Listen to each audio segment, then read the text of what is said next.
नमस्कार, जय हिंद। मैं मोहन पाठक और आपका फिर से एक बार स्वागत करता हूं मोहन इंस्टीट्यूट आजमगढ़ में। तो साथियों, आज हम चर्चा करेंगे हीमोफीलिया के बारे में कि हीमोफीलिया ये रोग होता क्यों है, इसका कारण क्या है, ये सारी चीज़ें हम जानेंगे।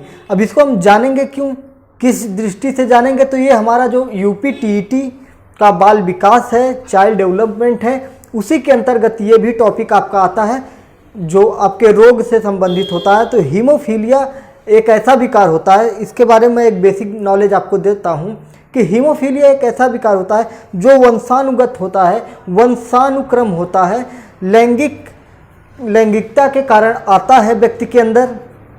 और इसमें क्या होता है कि रक्त का जो श्रावण होता है, जो रक्त का रुधिर का बहना होता है, मान लीजिए कोई चोट लग जाती है तो रुधिर बहता रहता है, वो रुकता नहीं है। कहने का तात्पर्य है कि खून का थक्का नहीं जमता है। खून का थक्का जमने से मतलब है कि जैसे मान लीजिए हमारे हाथ में यहाँ पे चोट लग गई तो कुछ ही 2, 4, 6, 8, 10 मिनट बाद क्या होता है, यहाँ पे एक पपड़ी जम जाती है। ऐसे एक पपड़ी जम जाती है। उस पपड़ी के जमने के बाद क्या होता है कि खून जो बह रहा होता है वो बंद हो जाता है। अगर आप उस पपड़ी को निकाल दें तो फिर क्या होता है, खून बहने लगता है। फिर कुछ देर बाद पपड़ी वहाँ पे बन जाती है, जिससे फिर खून रुक जाता है। लेकिन आप बार बार करेंगे यह प्रक्रिया तो सारा खून बाहर निकल जाएगा और आप ठीक है। तो हीमोफीलिया में क्या होता है कि यही खून का थक्का नहीं जमता है, मतलब पपड़ी नहीं बनती है। क्यों नहीं बनती है, कारण क्या है, इसके बारे में आइए हम चर्चा करते हैं। कुछ पॉइंट हमने लिख के रखे हैं, उन्हीं के जो हमारी परीक्षाओं की दृष्टि से बस उतना ही नॉलेज लेते हैं। बाकी अगर आप डॉक्टर वगैरह बनना चाहते हैं तो उसके लिए आपको इसकी विस्तृत जानकारी अलग से लेनी पड़ेगी। तो आइए शुरू करते हैं। हीमोफीलिया जो है यह मनुष्य का लिंग संलग्न रोग है जो वंशानुगत है। क्या है, लिंग संलग्न रोग है जो क्या है, वंशानुगत है, जो वंशावली प्रणाली से प्राप्त होती है। यह सबसे पहले हुआ किसे था, यह सबसे पहले हुआ था महारानी विक्टोरिया को हुआ था। अब उनको क्यों हुआ भाई, उनको क्यों हुआ? सबसे पहली बार अगर हीमोफीलिया का जब विश्व को ज्ञान हुआ, पूरे धरती पर विश्व को ज्ञान हुआ कि हीमोफीलिया नाम का कोई रोग है, तो ये सबसे पहले रानी विक्टोरिया को हुआ। देखिए, रोग भी छोटा मोटा नहीं है, बड़ा रोग है, तो बड़े लोगों से ही स्टार्ट किया था। ठीक है, तो उनको हुआ क्यों? पता जब चला कि उनके जो पूर्वज थे, माता पिता या जो भी उनके परिवार के सदस्य, उनको नहीं था, इनके पति को भी नहीं था। इनके विक्टोरिया के पति जो थे, उनका नाम था, विक्टोरिया के जो पति थे उनका नाम हम बात करें तो एल्बर्ट था। उनके पति का नाम एल्बर्ट था। तो उनके पति को भी यह रोग नहीं था, वो भी एक सामान्य व्यक्ति थे। अब बताइए क्या दिक्कत हो गई ऐसी? हुआ यूँ कि इनको तो हुआ था, लेकिन इनके जो बच्चे थे उनमें से कुछ को भी ये रोग हो गया। अब ये और भी समस्या का कारण हो गया। ठीक है, तो जब इसकी जानकारी ली गई तो कहा गया, अनुमान लगाया गया कि महारानी विक्टोरिया के अंदर यह बीमारी उत्परिवर्तन से हुआ। कैसे हुआ? इनके अंदर यह बीमारी उत्परिवर्तन, जीन उत्परिवर्तन से हुआ। कैसे हुआ? जीन उत्परिवर्तन से हुआ। मतलब जो विक्टोरिया थी, इनके ना माता पिता को था, ना इनके पति को था, ना इनके फैमिली में किसी और सदस्य को था। तो इनको हुआ कैसे? तो जीन उत्परिवर्तन, मतलब एक नए रोग का डेवलपमेंट इनके अंदर हुआ। यह कारण अनुमान लगाया गया डॉक्टर्स के द्वारा, वैज्ञानिकों के द्वारा, क्योंकि भाई महारानी थी तो जानकारी, कोई सामान्य व्यक्ति को होता तो पता भी नहीं चलता कि ऐसा कोई रोग होता है। तो बड़े बड़े लोगों को बड़े बड़े रोग होते हैं। कभी उनको चोट लगी होगी, खून बहना नहीं बंद हुआ होगा, तो फिर रिसर्च हुई होगी कि भाई विक्टोरिया को कैसे ऐसे हो सकता है। ये सारी चीज़ें हैं। आइए कुछ और पॉइंट देखते हैं इसमें। हीमोफीलिया के रोगियों में कुछ प्रोटीन्स की कमी के कारण, किसकी कमी के कारण?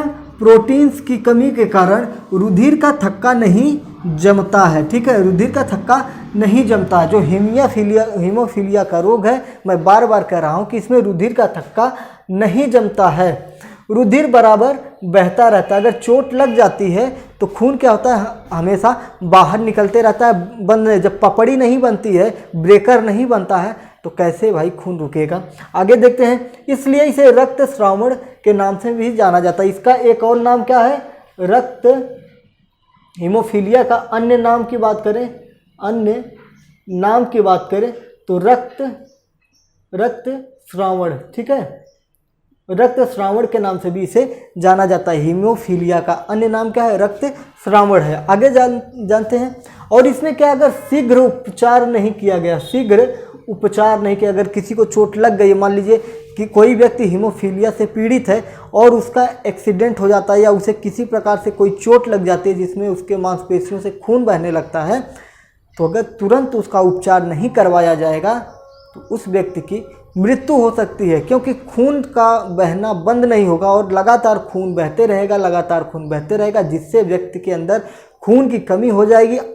और खून में क्या होता है? ऑक्सीजन होता है, और ऑक्सीजन की कमी हो जाएगी तो ढेर सारी कमियों के चलते उसकी हृदय गति रुक जाएगी। ठीक है, समझ गए होंगे। तो अगर तुरंत उसका उपचार नहीं किया गया चोट लगे हुए व्यक्ति को तो उसकी मृत्यु हो जाएगी। सामान्य व्यक्ति में रुधिर का थक्का 2 से 8 मिनट में बन जाता है। जो सामान्य व्यक्ति हैं, जैसे नॉर्मल व्यक्ति जो होते हैं, जिनको यह बीमारी नहीं है, तो उनको, जैसे आप लोग हैं, आप लोगों को अगर बीमारी नहीं है तो अगर आप लोगों को चोट लग जाती है तो आप लोग देखे होंगे ना, आपको अक्सर चोट लगती है हर महीने दूसरे महीने। मान लीजिए कुछ नहीं हुआ है तो सब्जी काटते हुए, सब्जी अगर काटते हैं, मोबाइल देखते रहते हैं, क्वेश्चन आंसर देखते रहते हैं, सब्जी काटते रहते हैं, खच खच खच खच खच और उंगली कट जाती है। लेकिन कुछ ही देर बाद कुछ लोग मुंह में उंगली डाल लेते हैं, खून दबा लेते हैं, पट्टी बांध लेते हैं। कुछ देर बाद क्या होता है, वहाँ पे पपड़ी जम जाती है, खून क्या होता है, पपड़ी बन जाती है और खून बहना बंद हो जाता है। लेकिन अगर आप उस रोग से ग्रसित हैं और आपकी उंगली कट गई है तो सोचिए, आप कितनों पट्टी बांध लें, कितनों प्लास्टर लगा दें, कितनों टेप चिपका दें, खून बहना बंद नहीं होगा। उसके उपचार के लिए आपको डॉक्टर के पास जाना पड़ेगा और डॉक्टर उसकी, भाई जो भी व्यवस्था हो, जो भी उसका उपचार हो, पट्टी बांधे, टाँका लगाए, जो भी करे, वो उसकी जिम्मेदारी है। उसको बचाना, भैया तुम डॉक्टर के पास गए हो तो तुमको तो बचाना ही है। ठीक है, तो 2 से 8 मिनट में, ये याद रखिएगा कि जो रुधिर का थक्का होता है सामान्य व्यक्ति में कितने मिनट में बनता है, तो 2 से 8 मिनट में बन जाता है। आगे देखते हैं। ठीक है, अगर विस्तृत जानकारी की बात करें, अगर इसकी जो डॉक्टर वगैरह बनना चाहते हैं तो अगर वो इसके बारे में और जानना चाहते हैं तो हेल्डन नाम के एक व्यक्ति हैं, ठीक है, हेल्डन जो है, इन्होंने इसकी विस्तृत व्याख्या की है, विस्तृत जानकारी दी है। तो आप गूगल पे इनको सर्च करके आप ये हीमोफीलिया के बारे में इनके द्वारा बताए गए सुझावों को, जानकारियों को आप जान सकते हैं। तो ये था हीमोफीलिया। एक बार मैं राउंड अप कर देता हूँ कि हीमोफीलिया एक ऐसा रोग होता है जिसके द्वारा व्यक्ति के रुधिर में थक्का नहीं बनता है, और थक्का न बनने के कारण अगर उचित समय पर उसका उपचार नहीं किया जाता है तो व्यक्ति में मृत्यु हो जाती है। हीमोफीलिया सबसे पहले महारानी विक्टोरिया को हुआ था। महारानी विक्टोरिया में इसको जीन उत्परिवर्तन के कारण माना गया कि जीन उत्परिवर्तन के कारण से महारानी विक्टोरिया को यह रोग हुआ। हीमोफीलिया को रक्त श्रावण के नाम से भी जाना जाता है, रक्त श्रावण के नाम से भी जाना जाता है। और हीमोफीलिया एक वंशानुगत रोग है, मतलब वंशानुगत रोग है, जेनेटिक रोग है। तो चलिए फिर मिलते हैं ऐसे ही एक बढ़िया मज़ेदार टॉपिक के लिए। तब तक के लिए आप अपना ध्यान रखिएगा। चैनल पर नए हैं तो सब्सक्राइब कर लीजिएगा, लाइक कर लीजिएगा, अपने दोस्तों में शेयर करिएगा। एक औपचारिकता होती है यूट्यूब पर कि आपको ये बातें बोलनी होती हैं तो बोल दिया जाता है, एक आदत सी बन जाती है, हैबिट सी बन जाती है। तो इसको आप, वैसे भी जब हम लोग सीरियस मैटर कुछ पढ़ाते रहते हैं तो हम लोग खुद ही भूल जाते हैं कि लाइक करिए, सब्सक्राइब करिए, कमेंट करिए, शेयर करिए। ठीक है, इसी पर मैं एक आपको जोक सुना देता हूँ कि एक यूट्यूबर था और उस यूट्यूबर की मृत्यु हो रही थी, आखिरी समय था। तो एक व्यक्ति आता है, उससे पूछता है कि भाई तेरी आखिरी इच्छा क्या है। उससे पूछता है, मतलब वो मरने वाला है, कुछ ही क्षण बाद उसकी मृत्यु हो जाएगी, और उससे पूछता है कि भाई बता तेरी आखिरी इच्छा क्या है। तो कहता है, यार जब मैं मरूंगा ना तो वीडियो को लाइव कर देना, यूट्यूब पर लाइव कर देना, और मैं वहाँ पे मरते वक्त कहूँगा, हेलो दोस्तों, नमस्कार, मेरा नाम फलान ढिकान है और मैं मरने वाला हूँ, और मेरे इस मरने वाले वीडियो को आप दुनिया का सबसे ज़्यादा व्यू वाला वीडियो बनाइएगा, और लाइक, कमेंट, सब्सक्राइब और शेयर करना ना भूलेगा। तो चलिए इसी के साथ फिर मिलते हैं। जय हिंद।